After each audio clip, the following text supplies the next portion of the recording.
когда в старых Атагах у кузнеца Вахида родился сын, его назвали Илес. Имя это можно перевести с чеченского как «князь чести». В селе его звали Тайфун. В детстве, впрочем, как и сейчас, он не любил покоя. Любимым местом его была окраина, где начиналась дорога, ведущая в далекий и, как ему тогда казалось, волшебный мир. А еще он хотел скорее пойти в школу, научиться грамоте и самому прочитать в книгах, что же можно увидеть там, где кончаются родные горы. Не успел. В 1944 году Сталин выслал его народ.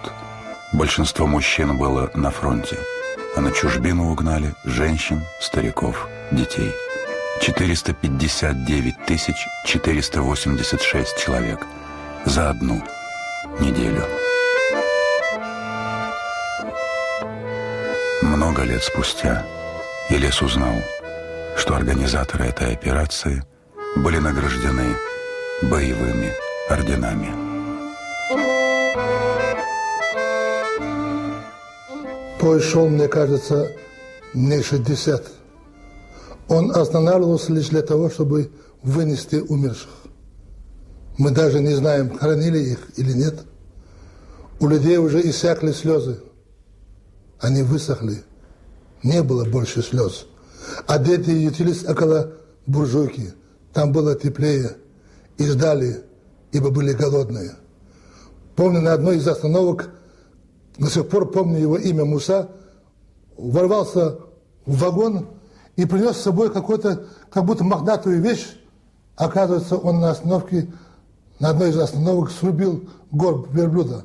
И на тонкие части резал и прижигал к трубе раскаленной буржуйки и бросал нам каждому ребенку. Это была такая сладость, тем более мы все дети были голодные. До сих пор помню этот вкус.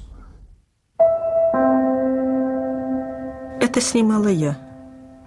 Мы ездили с Илесом в Восточный Казахстан. Туда, куда его привезли 6-летним. Как тогда казалось, навсегда.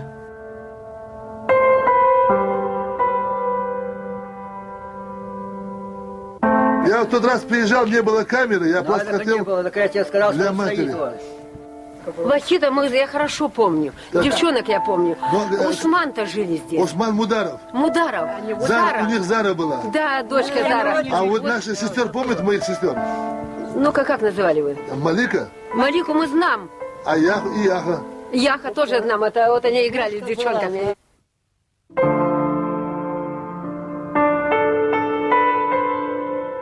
Самым тяжелым у них был первый год. Ютились в землянках. Из еды чаще всего был вареный репейник с солью, картофельные очистки, праздник. А через год построили вот эти дома сами. Если б не местные жители, помогавшие как могли, кто знает, выжили бы они.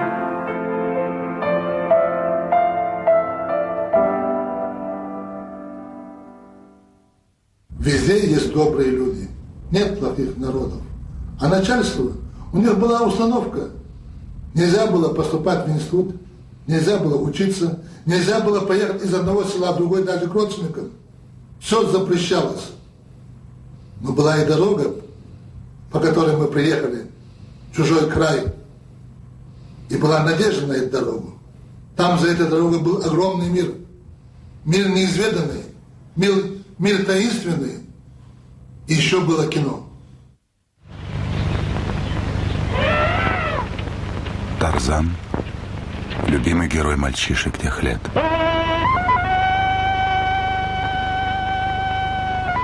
Этот фильм для Илеса был как окно в мир. Ведь вокруг совсем другая жизнь. Тяжкий труд, нужда. Взрослые, если не отметиться в комендатуре в положенный срок, считались в побеге. Это значит тюрьма. А тут в кино сильный, красивый человек. И главное, свободный. Сражается и побеждает. Илес смотрел этот фильм 20 раз. Помню, уже где-то 16-й раз, у нас денег-то не было в то время, и наш киномеханик Гоша в деревне придумал такую штуку, что если нет денег, то он брал пару яиц, он ставил около дверей огромную корзину, и мы туда складывали и забегали и смотрели фильм «Тарзан». Помню, однажды я не успевал на сеанс, было одно яйцо, второго не хватало. Курица сидела, я знал, что будет яйцо, но она сидела, но вид курицы не знает, что я опаздываю. Я схватил курицу, наполовину яйцо уже виделось, я вижу, что я опаздываю. Начинает давить, курица начинает кудахтать, мать выскакивает, видит, что я давлю курицу, и палкой начала мне гонять. Для нас, мальчишек деревни, самым высшим достижением было стать трактористом. Это даже было недосягаемо. А я мечтал о кино. Я готов был работать кем угодно в кино. Сторожем, лишь бы в кино. Интересная штука эта судьба. А ведь я стал кинорежиссером. Я создал 52 фильма о самобытных обычаях чеченского народа. Когда сгорел дом, я сохранял все копии каждого своего фильма. А ведь многие работы мои сгорели. Вот только остались несколько фильмов.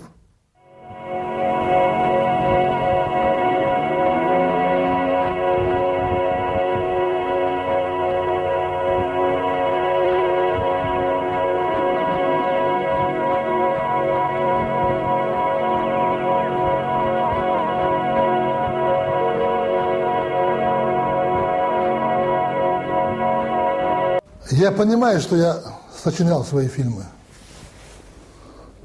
Но эти фильмы очень важны были в тот период. Когда народ вернулся после ссылки, люди многие молчали, а мне хотелось кричать. Я понял, что я должен вернуть им их самобытные обычаи и традиции. Без этих обычаев и традиций народ не может быть полноценным. Сейчас многим покажется, что эти фильмы как-то наивными, но в то время эти фильмы были очень важны. И в эти фильмы я делал от души. Фильмы разные. Документальные, музыкальные, игровые. Ведь, окончив высшие режиссерские курсы в Москве, он стал первым дипломированным чеченским кинорежиссером.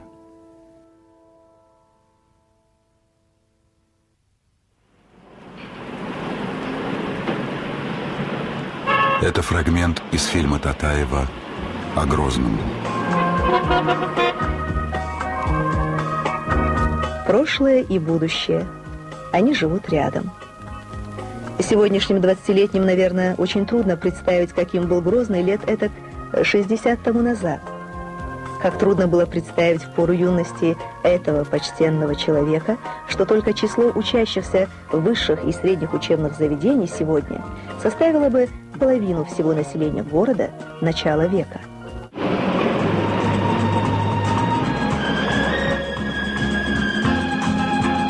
Строительная индустрия города довольно долго отставала от насущных потребностей. И только в последние десятилетия, как зеленые стрелы всходов дружной весной... Фильмы тех лет о городах очень похожи друг на друга. Нарядные люди, типовые улицы.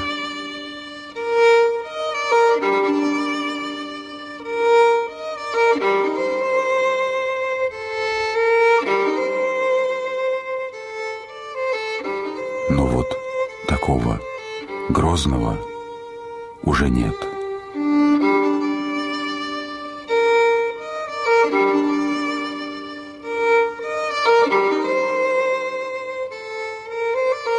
Народу Чечни разрешили вернуться на родину через 14 лет, в 1958 году. Илес уехал из ссылки одним из первых поступать в институт. Он боялся. Вдруг отменят постановление. Ему тогда было 20. Это был огромный город. Это был мировой город. И вы знаете, такая стояла страшная жара. Я пришел в кафе и попросил воду. Мне подали воду, была такая соленая вода. Для меня это было странно. Я впервые пил такую воду. Я даже возмутился. Я говорю, что вы мне даете? Вода соленая. А мне продавщица говорит, это минеральная вода, молодой человек. И когда мы ехали обратно, один из стариков увидел вдруг горы, он во весь слух у всех присутствующих, там было много семей, он говорит, горы. Другие подбегают дети, женщины, они кричат по-чеченски, лямниш, лямниш, горы, горы. И все люди пожилые и молодые собрались и начали как бы в голос горы, горы. И вдруг один из стариков, более пожилых, начал, повторяя слово «горы, горы», он начал танцевать. Это был неистовый танец. Я впервые видел танец. Это был не танец, это было выражение какого-то космического явления. И он начал танцевать. Горы, горы, весь он начал танцевать в этом движении.